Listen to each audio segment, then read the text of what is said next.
Greetings and salutations, friends. My name is Mr. Valentine, and welcome back to another episode of Mr. Valentine's Freakishly Frightening Fact. On today's episode, we're going to be covering two stories that actually coincide with each other. The first one we're going to be talking about is known as the DeFeo Family Massacre. This one is quite the doozy, ladies and gentlemen. Now, enough of me talking. Let's start with this first case.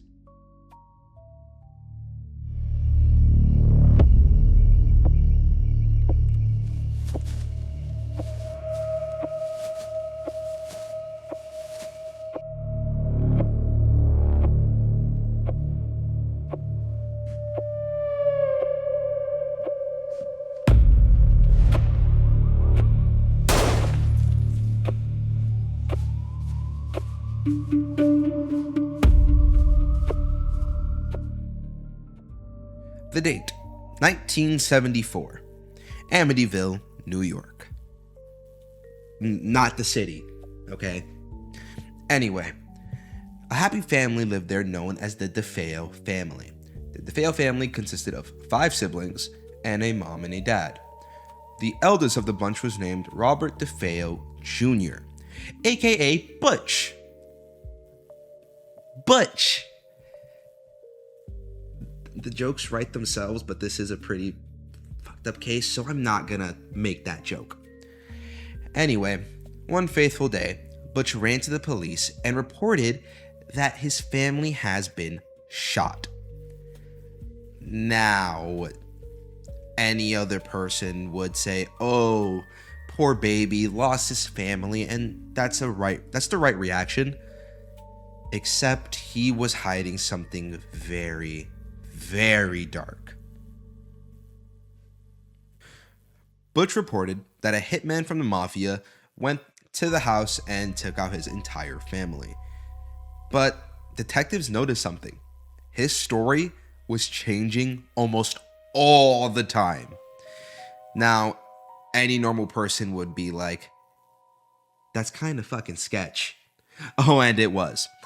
Not too long after, he actually admitted to the crime.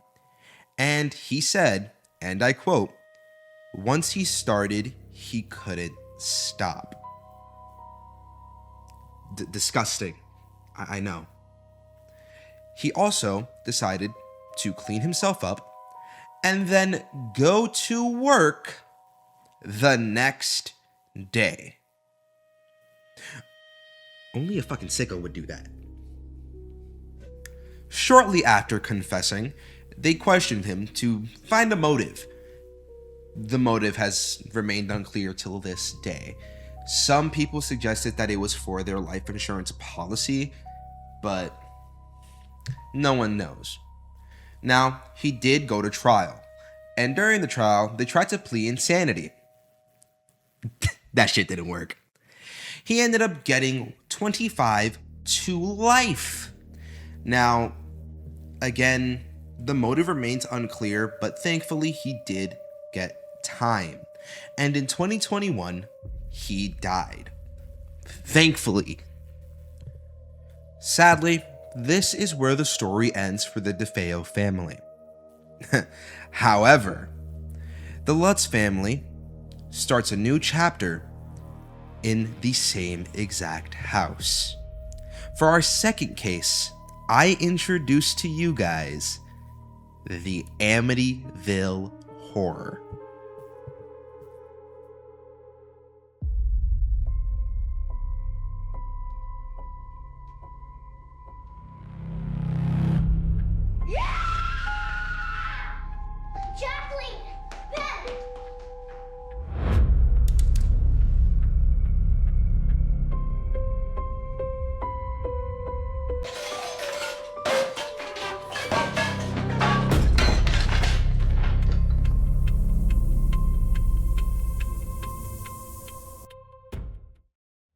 This next case is very interesting. A literal year after the events of the massacre, a new family moved in to that exact house. This family was known as the Lutz family. Kathy and George Lutz moved in with their 3 kids. Now, they expected things to be grand, to be chipper. It's not how this goes here. Distorted Reality is Incorporated. It didn't go very well. They didn't know this, but they were about to experience the most notorious haunting ever recorded. The Lutz family experienced the worst 28 days of their life. This included green ooze from the walls, a random assortment of flies just being anywhere, demonic apparitions, and the best, being restrained to your bed by nothing. Yeah, no, this was horrible for the Lutz family. They even reported that George Lutz was waking up at 3:15 in the morning, on the dot, by the way, which was the same exact time as the DeFeo family murders took place. Now, this story sounded really cool, right? Well, there's a bunch of people that are really divided on it. There's a lot of people that are skeptics and some that think this is a real story. Well, here's one of the main things. Apparently, George Lutz and his lawyer were heavily drinking when telling this story, so a lot of people think it just came out of that. Now, this was such a big story that it spawned a book, and it spawned 5 movies, one of them being a remake with Deadpool, Ryan Reynolds in a horror movie. I thought the only horror was Green Lantern, but don't tell him I said that. Now, the really crazy part that solidifies this as a real haunting, at least for me, is the fact that the Warrens visited this place. For those who don't know, they owned the Annabelle doll. Yeah, that doll. Editor, please put it right here. Anyway, they actually did an investigation of it, and they reported that there was a weird demonic presence, overwhelming, matter of fact, just in the area. Then a picture was taken. This picture showed a little boy by the staircase. Now, you may be wondering, aw, it's a little boy by the staircase. Nobody was in that house. If you look at the picture, his eyes are glowing and all that. Yeah, no, nobody was in the house. That wasn't supposed to be there.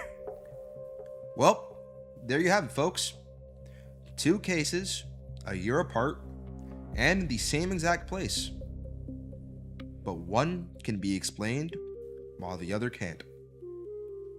Now, friends, I leave you with this. Have you ever been to the same place on multiple instances, and you're able to explain one incident, but not the other? With that, this is Mr. Valentine signing out. And have a freakishly frightening day.